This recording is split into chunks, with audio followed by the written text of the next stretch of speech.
शराब घोटाले और विधायकों को तोड़ने के आरोपों पर सियासी बवाल जारी है। बीजेपी ने सड़क पर विरोध प्रदर्शन किया तो पुलिस ने पानी की बौछार की। उधर दिल्ली विधानसभा के विशेष सत्र में सत्ताधारी विधायकों ने बीजेपी के खिलाफ 20 खोखे के नारे लगाए। बीजेपी विधायकों ने हंगामा किया तो अध्यक्ष ने उन्हें बाहर का रास्ता दिखा दिया। सदन में अरविंद केजरीवाल ने कहा कि बीजेपी का ऑपरेशन लोटस फेल कर गया। दिल्ली विधानसभा का विशेष सत्र एक दिन बढ़ाने का फैसला किया गया है। 29 अगस्त को केजरीवाल विश्वास प्रस्ताव ला सकते हैं। दिल्ली में आबकारी नीति को लेकर चल रहे सियासी हंगामे के बीच दिल्ली के सीएम केजरीवाल ने बड़ा आरोप लगाया। दिल्ली विधानसभा में सीएम ने आरोप लगाया कि मनीष सिसोदिया पर सीबीआई के छापे गुजरात में आने वाले चुनाव की वजह से हो रहे हैं। केजरीवाल ने कहा कि गुजरात चुनावों के बाद सारे छापे रुक जाएंगे। केजरीवाल ने आरोप लगाया कि बीजेपी जीएसटी और पेट्रोल डीजल की बढ़ी कीमतों से जो कमाई कर रही है, उसका इस्तेमाल विधायकों को खरीदने के लिए कर रही है।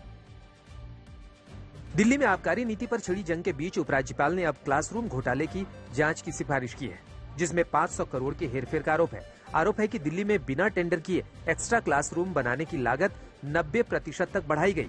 टेंडर के वक्त जो बजट था उसे अवैध रूप से 17% से 90% तक बढ़ाया गया।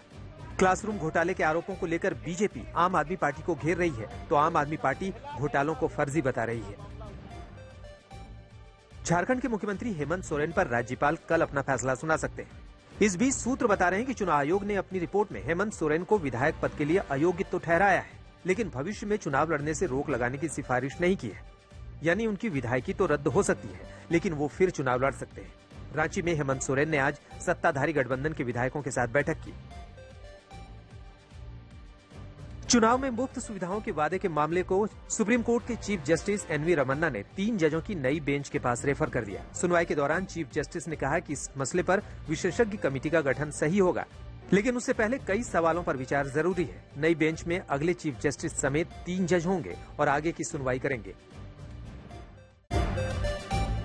सुप्रीम कोर्ट की chief justice N V Ramana retire हो गए। कार्यकाल के आखिरी दिन उन्होंने सुप्रीम कोर्ट की सेरेमोनियल बेंच को संबोधित किया। उन्होंने कहा कि 16 महीनों में सिर्फ 50 दिन ही प्रभावी और पूर्णकालिक सुनवाई कर पाया हूं। सुप्रीम कोर्ट के इतिहास में ये पहला मौका था जब किसी सीजीआई की सेरेमोनियल बेंच की लाइव स्ट्रीमिंग हुई, जिसे सुप्रीम कोर्ट की वेबसाइट पर वेबकास्ट किया गया। यूपी के सीएम योगी आदित्यनाथ को सुप्रीम कोर्ट ने हेट स्पीच के मामले में बड़ी राहत दी है। अदालत ने उनके खिलाफ मुकदमा चलाए जाने की मांग वाली अर्जी को खारिज कर दिया है और उसे मेरिट के लायक नहीं माना है। इलाहाबाद हाईकोर्ट के फैसले को चुनौती देने वाली अपनी अर्जी में याचिकाकर्ता परवेज परवाज ने आरोप लगाया था कि योगी आदित्यनाथ ने 27 जनवरी 2007 को गोरखपुर में हिंदू युवा वाहिनी कार्यकर्ताओं को संबोधित करते हुए मुस्लिम विरोधी टिप्पणी की थी। नोएडा के गालीबाज नेता श्रीकांत त्यागी को 3 मामलों में जमानत मिल गई है, लेकिन गैंगस्टर एक्ट में उसे बेल नहीं मिली है। इसके चलते श्रीकांत को अभी जेल में ही रहना होगा। श्रीकांत त्यागी के समर्थन में त्यागी समाज का धरना प्रदर्शन जारी है। आज मेरठ कमिश्नरी में यूपी के सीएम योगी आदित्यनाथ जब अधिकारियों के साथ बैठक ले रहे थे तो बाहर श्रीकांत त्यागी समाज प्रदर्शन कर रहा था।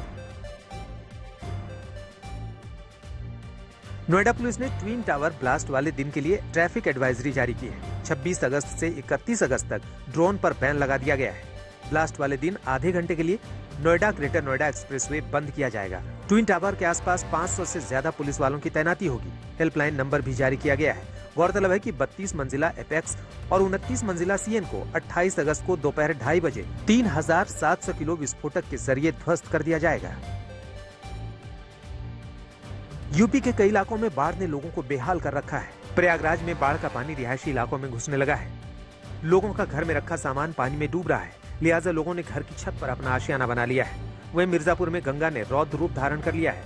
गंगा का स्तर चेतावनी बिंदु के पार कर गया है। उधर वाराणसी में भी बाढ़ से लोगों की मुश्किलें बढ़ रही हैं। योगी सरकार के मंत्री स्वतंत्र देव सिंह ने बाबा विश्वनाथ की नगरी में बाढ़ प्रभावित इलाकों का जायजा लिया।